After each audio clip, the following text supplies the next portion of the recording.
اندھیروں کو نور دیتا ہے، ذکر اس کا دل کو سرور دیتا ہے، اس کے در سے جو بھی مانگو وہ خدا ہے ضرور دیتا ہے۔ السلام علیکم ناظرین، میں کنزہ ممتاز عباسی آپ کو 7 نیوز کی خصوصی رمضان ٹرانسمیشن رمضان احساس کے ساتھ میں ایک بار پھر سے خوش آمدید کہتی ہوں۔ ناظرین، رمضان المبارک کا بابرکت مہینہ ہے، مقدس مہینہ ہے، صبر کا مہینہ ہے ہم کہتے ہیں، اور ایک مسلمان ہونے کی حیثیت سے یہ ہماری بڑی خوش نصیبی ہے کہ ہم روزے کی برکات حاصل کرنے کے لیے پورا دن اور یہ جو پورا مہینہ ہے اس میں ایک ایسا طرز عمل اپناتے ہیں جس سے روزے کے جو پورا ایک آپ کا تزکیہ نفس کا پروسیس ہے، ایک تقویٰ کا جو پروسیس ہے ہم اس پہ پورا اترنے کی پوری کوشش کرتے ہیں۔ ناظرین، اس میں ہم اپنی جو ٹرانسمیشن ہے ہم ہر اپنے پروگرام میں اس پہ بات کرتے ہیں کہ احساس کا جو رشتہ ہے، یہ احساس کا رشتہ ہی ہمیں ایک دوسرے سے باندھ کے رکھتا ہے، اپنے تمام رشتوں سے باندھ کے رکھتا ہے، لیکن کیا وجوہات ہیں کہ ہم سٹیٹس کی بنا پر اپنے رشتوں کو خود سے کمتر سمجھنا شروع ہو جاتے ہیں۔ میرے ساتھ نوید موجود ہیں، اور نوید آپ سے یہ بھی جانیں گے کہ آپ رمضان المبارک کی جب ہم بات کرتے ہیں تو بہت سے ہم آج کل دیکھیں تو ہم ایسے بہت سی معاشرتی بدحالیوں کا خیرہ اندوزی، اس کے علاوہ اگر دوسری طرف ہماری اکانومی کی بات کریں تو ہفتہ وار شرح جو ہے مہنگائی کی وہ 50% تک پہنچ گئی ہے، تو کیا آپ کے خیال میں کیا حکمت عملی جو ہے اپنانی چاہیے؟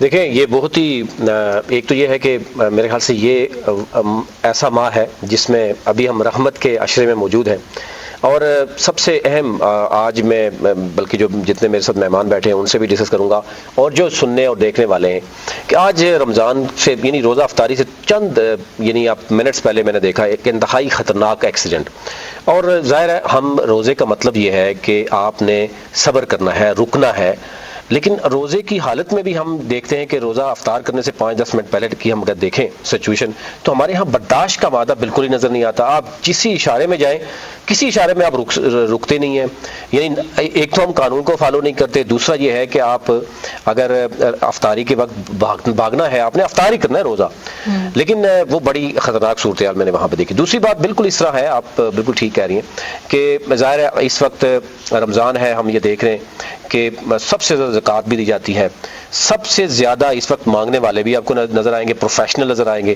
جو حقدار ہیں جو گھروں میں بیٹھے ہوئے ہیں وہ آج بھی پریشان نظر آتے ہیں۔ تو ایک تو یہ ہے کہ ہمیں یہ تو احساس ہم نے رکھنا ہے، اپنے گھر سے شروع کرنا ہے، اپنے عزیز و اقارب سے شروع کرنا ہے، اور پھر ہماری اسٹیٹ کو بھی یہ دیکھنا ہوگا کہ ان لوگوں تک کیسے پہنچا جائے جو واقعی حقدار ہیں اور جو گھر باہر نہیں آتے۔ آج آپ دیکھتے ہیں کہ آٹے کی لمبی لمبی لائنیں ہیں، اور ابھی تک جو بتایا بھی جا رہا ہے تقریباً 8 سے 10 افراد جو ہم دیکھتے ہیں کہ وہ دم توڑ چکے ہیں۔ تو یہ تو صورتحال ہے، لیکن اس سب سے یعنی اس ماہ میں ہم یہ دیکھ رہے ہیں کہ یہ ایسا ماہ ہے جس میں ہم نے سیکھنا ہے، ہم نے اس کی جو مشق کرنی ہے اس کو آگے لے کے کیسے۔ اس پروگرام میں ہمارے ساتھ ایک خوبصورت گلدستہ ہوتا ہے، ہم تمام مکاتب فکر کے لوگوں کو بلاتے ہیں کہ رمضان میں ہمیں ہمارے نوجوانوں کو کیسے روزے کی حالت میں ہونا چاہیے، ان کو کیا سیکھنا چاہیے، ہمارے بڑوں کو، ہمارے گھر میں بیٹھے ہوئے خواتین کو، بچوں کو کیسے ہونا چاہیے۔ تو اس حوالے سے اگر میں انٹروڈکشن کرواتا چلوں تو میرے ساتھ علامہ پیر سید جہانگیر سعیدی صاحب موجود ہیں، ان سے ہم جاننے کی کوشش کریں گے کہ رمضان کے حوالے سے جو پہلا عشرہ ہے، اور اسپیشلی اگر ہم دیکھیں تو رمضان میں ہم کیا سیکھتے ہیں اور 11 ماہ میں ہم امپلیمنٹ کیوں نہیں کرتے۔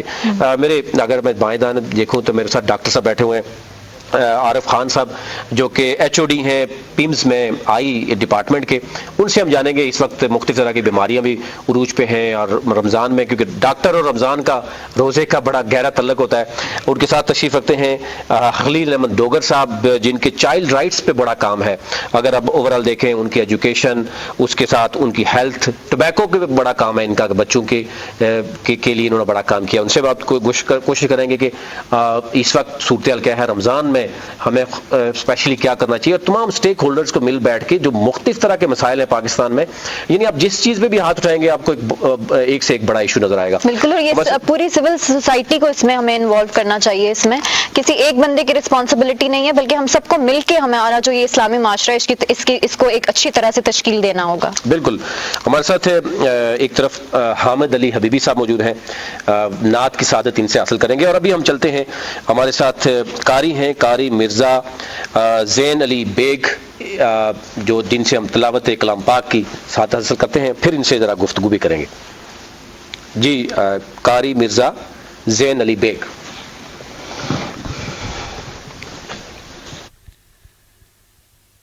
أعوذ بالله من الشيطان الرجيم.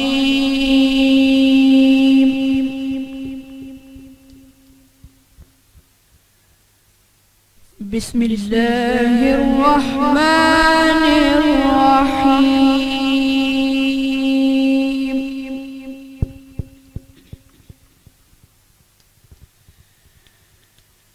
والله الذي لا إله إلا هو عالم الغيب والشهادة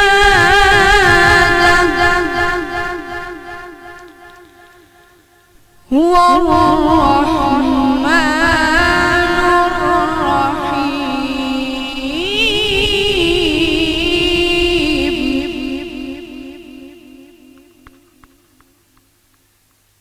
بسم الله الرحمن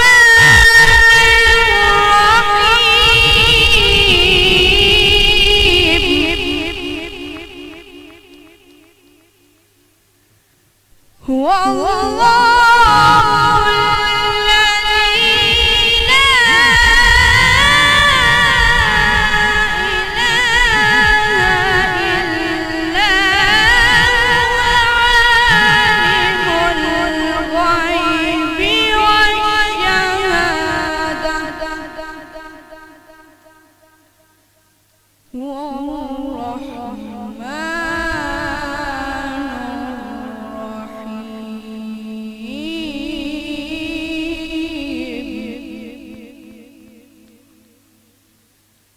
هو الله الذي لا إله إلا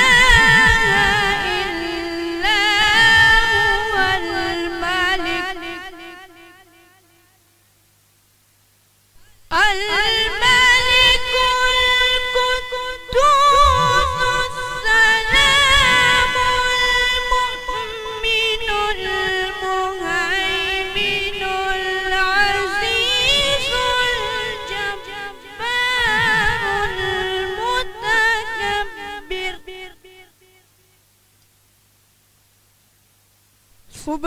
سبحان الله عما يشركون.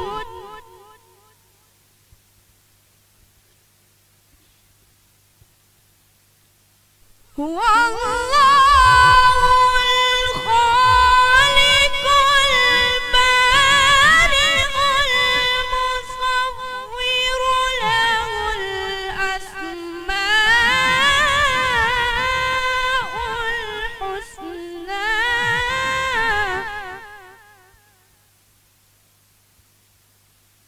يسبح له ما في السماوات والأرض وهو العزيز الحكيم. صدق الله العظيم. جزاک اللہ. ماشاء اللہ. یہ آپ اس بچے سے ذرا جاننے کی بھی کوشش کرتے ہیں. بیٹا آپ کی عمر کیا ہے اور بتائیں رمضان کیسا گزرا ہے آپ کا اور کتنا ٹائم لگتا ہے؟ آپ کب سے تلاوت کر رہے ہیں اور کیا کسی اکیڈمی سے سیکھ رہے ہیں یا گھر میں کوئی سکھا رہا ہے؟ 14 سال عمر ہے. اچھا 14 سال عمر ہے. اور زیادہ گھر میں اسٹڈی کرتے ہو؟ نہیں، اقرا اکیڈمی میں. اچھا اکیڈمی میں جاتے ہو. ٹھیک ہے. کس کلاس میں پڑھتے ہو؟ حفظ کر رہا ہوں. اچھا حفظ کر رہے ہیں. ماشاء اللہ ماشاء اللہ. اور بہن بھائی بھی آپ کے حفظ کر رہے ہیں یا صرف آپ اپنے بہن بھائیوں میں؟ بہن بھی کر رہی ہے. اچھا اچھا، بہن بھی کر رہی ہے، تو آپ لوگ ساتھ میں مشق کرتے ہیں یا جس طرح آپ کی جو ریاضت ہوتی ہے وہ ساری میں اکیلا کرتا اکیلے کرتے ہیں؟ اچھا اچھا، ماشاءاللہ جی، بہت پیاری آواز ہے بچے کی، اور یہ عمر ہے، اور یہی ایک ہوتا ہے کہ جب بچوں کو آپ صحیح ڈائریکشن پہ ڈالیں گے تو ڈیفینیٹلی پھر وہ علامہ صاحب ہم باقاعدہ پروگرام کا آغاز کرتے ہیں، اس سے بعد نعت کی طرف جائیں گے۔ رمضان ایک تو ہمارا اپنا تھیم ہے رمضان احساس کے ساتھ، دوسرا یہ جو ابھی ہم نے بات بھی کی، میں نے ذاتی طور پر آج دیکھا کہ روزے سے چند منٹس پہلے ہم دیکھ رہے ہیں کہ پورے ہمیں افراتفری نظر آ رہی ہوتی ہے، اشارے پہ ہم رکنا نہیں چاہتے، پتہ نہیں کہاں جانا چاہتے ہیں، ایکسیڈنٹس ہوتے ہیں، مطلب بے حسی سے نظر آتی ہے۔ تو کیا کہیں گے کہ اس ماہ میں ہمیں کیا سیکھنا ہے، اور پھر اس کو ہم اگلے 11 ماہ تک ہم دیکھتے ہیں کہ ان میں بھی ڈالا جائے، لیکن یہ صورتحال ابھی بھی نظر آ رہی ہے ہمیں۔ بسم اللہ الرحمن الرحیم۔ نوید صاحب، میں آپ کا بہت شکریہ ادا کرتا ہوں اور آپ کے چینل کا، اور میں سمجھتا ہوں کہ ہم سب کے لیے خوش نصیبی ہے کہ اس مقدس مہینے میں ہمیں بیان کرنے کی سعادت نصیب ہو رہی ہے اور ہمارے ناظرین کو سننے کی سعادت نصیب ہو رہی ہے۔ دراصل یہ جو مقدس مہینہ ہے اور جس کا یہ عشرۂ رحمت چل رہا ہے، تو آقا علیہ السلام نے رمضان شریف سے ایک آدھ دن قبل آقا علیہ السلام نے صحابہ کرام سے خطاب فرمایا، خطبہ دیا۔ آقا علیہ السلام نے فرمایا، لوگوں ایک مقدس مہینہ آنے والا ہے جس کے نفل جو ہیں فرض کے برابر ہیں اور فرض جو ہیں 70 فرض کے برابر ہیں۔ میرے آقا نے فرمایا کہ یہ ہمدردی کا مہینہ ہے اور یہ صبر کا مہینہ ہے، اس میں مومن کا رزق بڑھ جاتا ہے۔ اور پھر میرے آقا نے فرمایا کہ اس مہینے میں اس کا جو پہلا عشرہ ہے وہ رحمت ہے، دوسرا جو ہے بخشش کا ہے، اور تیسرا نار جہنم سے آزادی کا ہے۔ اور پھر میرے آقا نے فرمایا کہ جو اس مقدس مہینے میں کسی کو روزہ افطار کراتا ہے اس کو روزہ رکھنے والے کے برابر ثواب ملتا ہے۔ صحابہ نے عرض کیا، یا رسول اللہ، ہم میں سے ہر بندہ تو روزہ افطار نہیں کرا سکتا۔ میرے آقا نے فرمایا اگر کوئی بندہ کسی کو پانی کا ایک گھونٹ بھی پلا دے اس کو بھی روزہ رکھنے والے کے برابر ثواب ملتا ہے، اور اللہ تعالیٰ اس کو حوض کوثر پلائے گا۔ تو یہ تو میرا مفہوم تھا آقا علیہ السلام کا جو خطبہ تھا، کہ رمضان کی اہمیت جو آقا علیہ السلام نے اجاگر فرمائی وہ میں نے آپ کی خدمت میں پیش کیا اور ناظرین کی خدمت میں۔ جہاں تک ہمدردی کا معاملہ ہے، احساس کا معاملہ ہے، اصل بات یہ ہے کہ رمضان میں آپ ایک ایسی مشق کرتی ہیں کہ ہر بندے کے دل میں خیال آتا ہے کہ ہمدردی میرے دل میں ہو۔ جس بندے کے سامنے 4-5 کھانے رکھے ہوتے ہیں، ڈشز رکھی ہوتی ہیں، تو وہ کہتا ہے چلو ایک نہ ایک میں کسی اور کے گھر میں بھی دوں، اور یہ ہمدردی اگر کسی کے اندر نہیں ہے تو ہونی چاہیے۔ بالکل صحیح۔ اور رمضان میں پھر ہم صبر بھی کرتے ہیں۔ دیکھیں آپ، یہ تو اس لیے تو آقا علیہ السلام نے فرمان ہے، حدیث قدسی ہے کہ اللہ تعالیٰ فرماتا ہے کہ روزے کی جزا میں خود دیتا ہوں، روزہ میرے لیے، حالانکہ تمام عبادتیں اللہ کے لیے ہیں، لیکن اللہ نے اسپیشل یہ فرمایا ہے کہ روزہ میرے لیے۔ کیوں نوید صاحب؟ بات اصل میں یہ ہے کہ روزے میں ریاکاری نہیں ہے، دکھاوا نہیں ہے۔ آپ کے فریج میں فروٹ رکھا ہوا ہے، آپ بند کمرے میں اکیلے بیٹھے ہیں، اللہ کے علاوہ آپ کو کوئی نہیں دیکھ رہا، دسترخوان پہ نعمتیں موجود ہیں، شدید آپ کو پیاس ہے، کھانے کی طلب ہے، فروٹ رکھے ہو، کھانے کو جی چاہ رہا ہے، لیکن خوف خدا آپ کو ہاتھ نہیں بڑھانے دیتا۔ تو اس لیے میں یہ سمجھتا ہوں، اس لیے اللہ فرماتا ہے کہ میں اس کی جزا دیتا ہوں۔ اور دوسری بات یہ کہ روزے میں ریاکاری نہیں ہے۔ نماز آپ پڑھتے ہیں، لمبے سجدے کریں، لمبے قیام کریں، رکوع ہو سکتا ہے کوئی کہہ دے اتنا بڑا نمازی ہے۔ آپ حج پہ حج کرتے ہیں، آپ کے دل میں خواہش ہو کہ لوگ میرے نام کے ساتھ الحاج لکھنا شروع کر دیں۔ آپ عمرے کرتے ہیں، ہو سکتا ہے ریاکاری کا خیال آ جائے، کھانا دیتے ہیں، ہو سکتا ہے ریاکاری کا خیال آ جائے، لیکن روزہ ایک ایسی عبادت ہے، ہزاروں لاکھوں لوگ بیٹھے ہیں، کسی کو نہیں پتا کہ فلاں بندہ روزے سے ہے یا نہیں۔ روزہ اللہ اور بندے کے درمیان ایک راز ہے۔ جہاں تک احساس کی بات ہے، صبر کی بات ہے، میں یہ سمجھتا ہوں جو ہم رمضان میں مشق حاصل رمضان میں کرتے ہیں، اس کو باقی 11 مہینوں میں ہمیں اپنی زندگی پہ لاگو کرنا چاہیے، کیونکہ صبر کرنے والے کا اللہ ساتھ دیتا ہے۔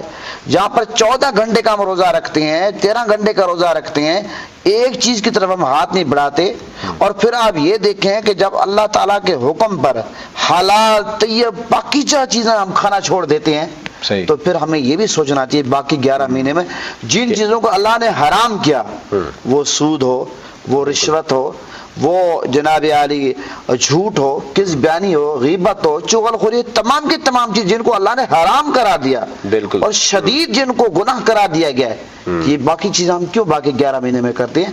اگر ہم رمضان کو صحیح معنی اپنی زندگی پر لاگو کریں تو میں یہ سمجھتا ہوں کہ رمضان سے آپ بڑا فائدہ اٹھا سکتے ہیں۔ بالکل صحیح ہے۔ میں اس میں مزید ہم ڈیٹیل میں جی مولانا صاحب آپ کی طرف آئیں گے۔ ایک تو چودھری خادم علی معندلہ صاحب نے وہاں جوائن کیا ہے، وہ اگر ہم ان کے فری لیگل ایڈ کی ہم بات کریں تو یعنی عوام کو جہاں کہیں بھی مسائل ہوتے ہیں وہاں پر وہ فری جسٹس کے حوالے سے وکلاء کی بڑی ٹیم ہے ان کے پاس، پھر سوشل ورکر ہیں۔ ایک تو یہ خود ٹیلی ویژن سے وابستہ ہے، لیکن اس کے ساتھ ساتھ جو ان کا دوسرا رخ ہے آج ہم عوام کے سامنے وہ بھی رکھیں گے۔ نعت کی طرف چلتے ہیں، نعت کی سعادت ہم حاصل کریں گے۔ حامد علی حبیبی صاحب ہمارے ساتھ موجود ہیں، ان سے اور اس کے بعد باقاعدہ طور پر پروگرام کا جو ہے وہ آغاز بھی کرتے ہیں اور ہم جو باقی جو مہمان ہیں ان سے بھی گفتگو کرتے ہیں۔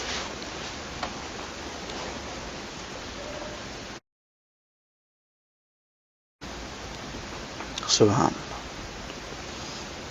بخشش کا میری دوستو سامان ہو گیا، بخشش کا میری دوستو سامان ہو گیا، جب سے در نبی کا میں مہمان ہو گیا، جب سے در نبی کا میں مہمان ہو گیا، پڑھنے لگا درود میں جب سے حضور پر، پڑھنے لگا درود میں جب سے حضور پر، پڑھنے لگا درود میں جب سے حضور پر، پڑھنے لگا درود میں جب سے حضور پر، ہر کام میرے واسطے آسان ہو گیا، ہر کام میرے واسطے آسان ہو گیا، جب سے در نبی کا میں مہمان ہو گیا، جب سے در نبی کا میں مہمان ہو گیا، ایسے پڑھا قرآن کو مولا حسین نے، ایسے پڑھا قرآن کو مولا حسین نے، احسان مند آپ کا قرآن ہو گیا، احسان مند آپ کا قرآن ہو گیا، جب سے در نبی کا میں مہمان ہو گیا، جب سے در نبی کا میں مہمان ہو گیا، دنیا میں بے مثال ہے وہ عاشق نبی، دنیا میں بے مثال ہے وہ عاشق نبی، جو حرمت رسول پہ قربان ہو گیا، جو حرمت رسول پہ قربان ہو گیا، جب سے در نبی کا میں مہمان ہو گیا، بخشش کا میری دوستو سامان ہو گیا، جب سے در نبی کا میں مہمان ہو گیا۔